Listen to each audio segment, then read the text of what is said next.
여기서 45 언원은 희기를 말한다. 언어는 희기를 말한다. 양이 정통 중유매 수연 요립 의심추 양자 일주와 희신의 뜻이 잠시만요. 정으로 통하는데 이름이 수연인 연락처가 없습니다. 어떤 분의 연락처 수연 양이 정통 중유매 수연 요립 의심추 일주와 희신이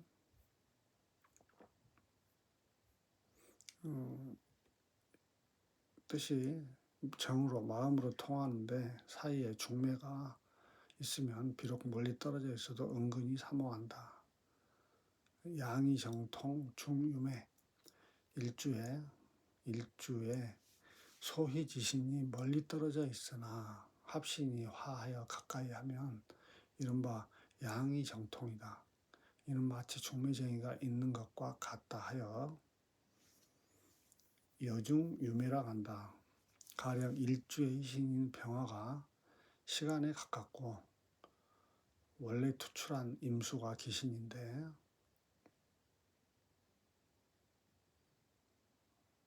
만약 연간에 정화가 임수를 합하여 목으로 변하면 기신을 제거할 뿐 아니고 도리어 희신을 생조한다.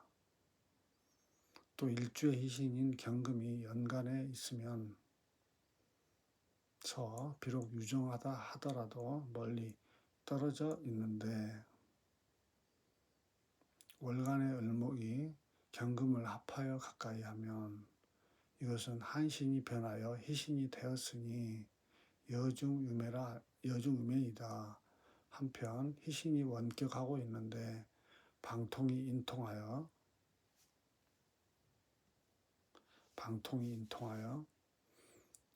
화호하면 은혜만 있고 원한은 없다. 단지 한신과 기신만 있고 희신은 없는데 한신과 기신이 합하여 희신으로 변하면 이른바 해후상봉이다. 가령 일주와 화를 기뻐하거나 원국에 화가 없고 도리어 기신인 개수가 있는데 무토가 개수를 합하여 희신으로 변하면 해후상봉이라고 한다. 또한 희신이 원격하고 일주와는 비록 유정하다 할지라도 한신과 기신으로부터 격절당하여 일주와 희신이 각각 돌아볼 수 없는데 한신과 기신이 회국을 이루어 희신으로 변하면 이를 사정견합이라 한다. 말하며 더욱 유정하다. 가령 일주가 금을 기뻐하나 오직 연지에만 유금이 있어서 일주와는 멀리 떨어져 있고 일주가 사화를 깔고 앉아서 기신이 긴첩하고 있는데 축지가 해국을 이루어 희신인 금으로 변하면 사정견합이라고 말한다.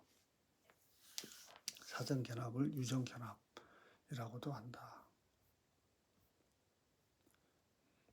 유정각피인이간 원기은중 사불회 서로 사랑하는 마음이 있는데도 도리어 타인에게 이간을 당하면 원한이 은혜 가운데 일어나 죽어도 사그라지지 않는다.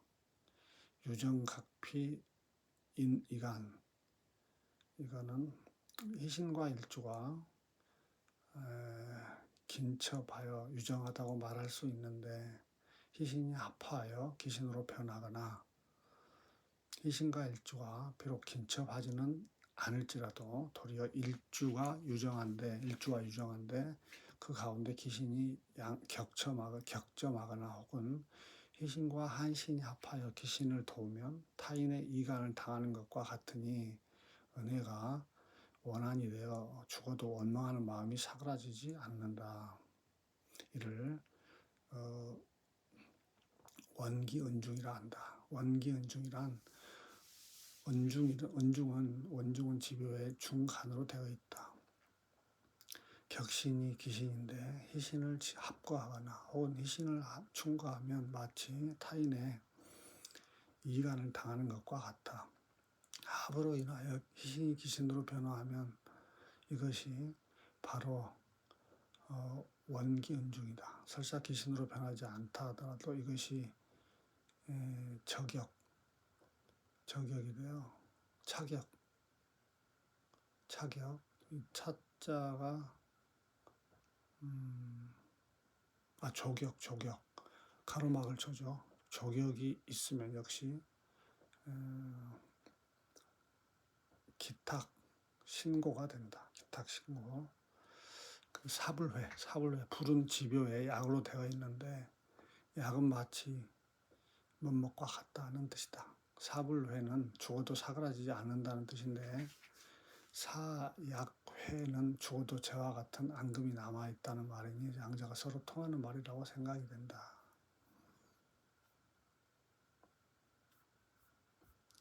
그 다음에 한시는 패스하고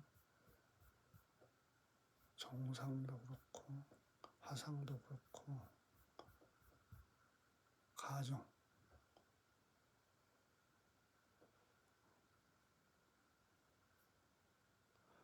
49 가정 진종지상 유기인 가정 역가 발기신 진종상을 가진 사람이 몇이나 있겠는가.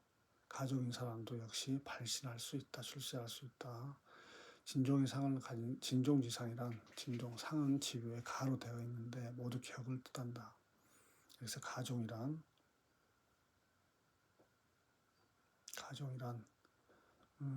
사주에 비겁이나 인성이 있다라도 이들이 뿌리가 없어 너무 허약하며 일주가 이들에게 의지할 수 없으므로 이들을 버려두고 다른 오행을 따라 정하는 형상을 말한다. 일주가 고약하고 재간이 강황하면 정하지 않을 수 없는데 일주에 미근이 있거나 혹은 인수에 생조가 있으면 곧 이것이 가종이다. 정제하되 식상이 투출하지 않고 주중에 비겁이 보이거나 종관살하되 관살이 투출하지 않고 혹은 주중에 식상이 나타나면 역시 가종이다.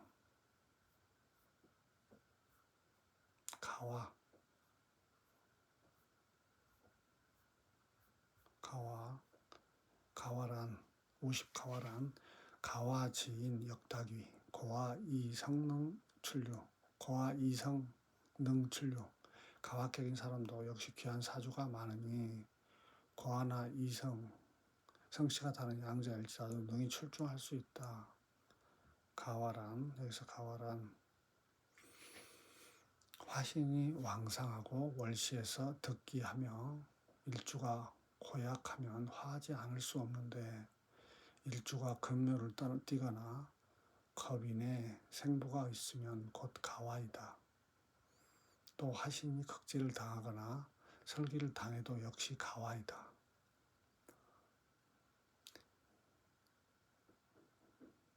가와와 행운 가와 무릇 격국이 순수하고 참된 것은 출신과 지위가 자연히 높은데 종화의 왕향으로 향하면 고속으로 승진한다. 만약 순수하지 않는 진종 가와라도 행운에서 종화의 왕향으로 흐르면 진종 진화와 다름이 없이 마찬가지로 부귀할 수 있다. 다만 이것은 일시적으로 순운일 때 뿐이다. 순운일 때뿐이다. 순운으로 바뀌기 전에는 필히 한미하고 가난하다면 순운이 지나간 뒤에는 곧 원래의 상황으로 되돌아간다.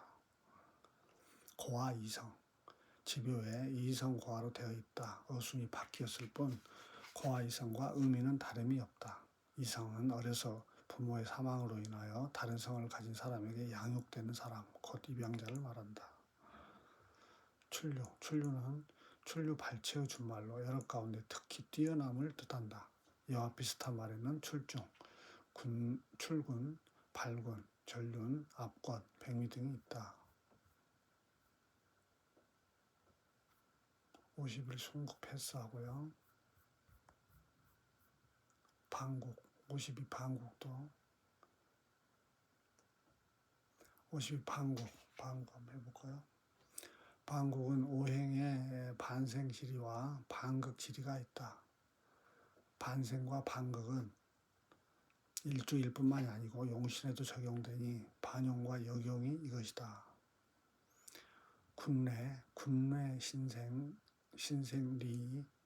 최미 안흥 구모 설천기 임금이 일주가 신하 재성에게 의지하여 산다는 것은 그 이치가 가장 미묘하고 아이가 어미 일주를 구제한다는 것은 천기를 누설하는 것이다. 여기서 군례신생은 인수가 태양하다는 것을 의미한다. 군주가 신하에게 의지하여 생한다는 뜻으로 인수가 태양하는데 일주의 신하인 제가 인수를 극하여 일주를 돕는 격구이다. 즉 신강하고 인수가 태양한 경우 재용하여 파인한다로 요약된다. 예컨대 목이 군주이고 토가 신하일 때 인수인 수가 범람하여 부목이 되면 반드시 토로서 수를 제압하여야 목이 뿌리를 내리고 생목할 수 있으며 목이 또한 그 수를 받아들인다. 인수를 극하고 죄를 취하는 것은 범상하다는 뜻으로 곧 반생질이 곧 반국이다. 아는 구모란 구는 지부에 생으로 되어 있는데 생은 살린다는 뜻이다. 자식이 능히 어미를 구한다는 뜻인데 식상이 관사를 극하여 식신 제사를 일주를 구하는 격국이다. 특히 제살과 조우를 겸한 경우를 아는 구모라 일컬은다. 예컨대 목이 어미이고 화가 자식일 때 목이 금에게 깎이게 되면 화가 금을 극제하여 목을 살리는 경우를 말한다. 가령 사주가 갑신 병인 갑신 경호인데 일주인 갑목은 연약하고 칠살인 경금은 견고하다. 경금이 신금에 뿌리 박아 일간을 극함이 심하니 필히 식신인 병화를 용신으로 하여 취하여 칠살을 제압해야 한다. 이것이 아는 구모이다. 아는 구모는 식신제살과 차이가 있다. 식신제살은 신강이 아니면 불가하고 그렇지 않으면 극설, 교가, 극제와 설계가 한꺼번에 나타납니다. 아는 구모는 반생지리가 있고 겸하여 제살, 지용, 살을 극제하는 작용이 있으니 이론의 강약을 따지지 않는다. 모자, 멸자, 관두이, 북은, 하위, 파우처, 어미의 자해가 자식을 망치니 군내 신생과는 그 관두가 다르고 남편이 건강한데 어째서 또 아내를 겁낼까? 모자, 멸자, 어미의 자애로움이 지나쳐서 자식을 멸한다는 뜻이다. 일주가 고단하고 인수가 태양한데 원국에서 관살이 투출하면 재성은 용신으로 삼을 수 없고 반드시 용인하여 관살을 인화해야 한다. 왜냐하면 재성이 나타나면 탐제 개인이 되는 까닭이다. 이것이 모자멸자의 국이다. 예컨대 목이 어미이고 화가 자식일 때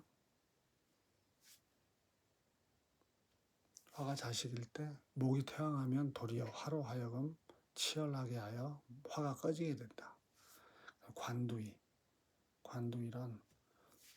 관두이는 모자멸자가 인수태양인 점에서는 군내 신생과 유사하지만 용제 파인할 수 없다는 데서 본질적으로 관두가 다름을 뜻한다. 즉 군내 신생은 국중에 인수가 비록 왕하더라도 주중에 재성이 유기하여 용제 파인 할 수 있는 경우이고 모자멸자는 설령 재성이 있다고 하더라도 무기하여 파인할 수 없는 경우이다. 인수가 태양하여 모자멸자와 비슷한 점에 군내 신생이 있는데 모자멸자는 인수가 태양함으로 순모지리로 정한격으로 변하는 반면에 군내 신생은 인수가 태양하되 정관격이 되지 않고 재성의 힘을 빌려 왕인을 극제하여 일주를 구원하는 경우를 말한다. 다만 이때 재성은 재성의 힘을 빌려 왕인을 극제하여 일주를 구원하는 경우를 말한다. 다만 이때 재성은 인수를 극제할 만한 근기가 있어야 하는데 약제는 왕인을 극한다고 덤비다가 도리어 반극, 회를 당하여 형상, 파산 등 그 화가 가볍지 않게 된다. 행운은 모자멸자는 인비운의 대기를 하고 군내신생은 재운의 대기하다. 부관파처.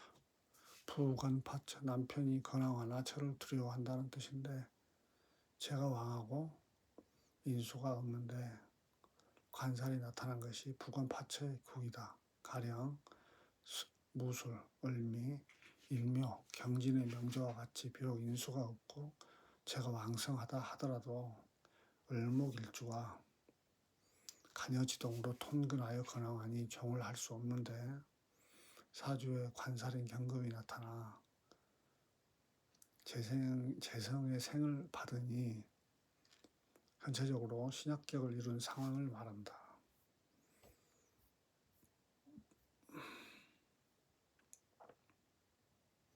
35, 53 전국 천전유자가 지전급여와 천간끼리의 싸움은 그런대로 괜찮으나 지지끼리의 싸움은 맹렬하기가 마치 불과 같다. 천간끼리의 싸움은 천전은 갑격, 을신, 병임, 정계나 무기가 갑을, 임기를 만나는 천간의 실충을 말한다. 갑경, 을신의 천전은 임기가 나타나면 화해하고 병임, 정계의 천전은 가불이 나타나면 화해한다. 가령 화해지신이 없다고 해도 다른 천간의 극제가 있으면 역시 구제할 수 있다. 가령 간목의 일주가 칠살인 경금을 만나는데 병화를 얻어 극제하는 것이 이것이다. 천간은 기가 전이라니 지지가 안정되면 쉽게 제어가 쉬우므로 천전유자가라 한 것이다. 천전유자가라 한 것이다. 지전은 인신, 사해, 자오, 묘유 등 지지의 실충을 말한다. 원주에서 천간이 상전하는데 지지가 순정하면 장애가 없고 지지가 상충하면 천간의 힘을 알람을 오전 8시 16분에 설정합니다. 발휘할 수 없고 천간의 힘을 발휘할 수 없다고 하였는데 천간이 극전하는데 지지가 순정하면 장애가 없고 지지가 상충하면 천간의 힘을 발휘할 수 없다고 하였는데 천간에게는 지지가 뿌리고 지지에게는 천간이 싹이다.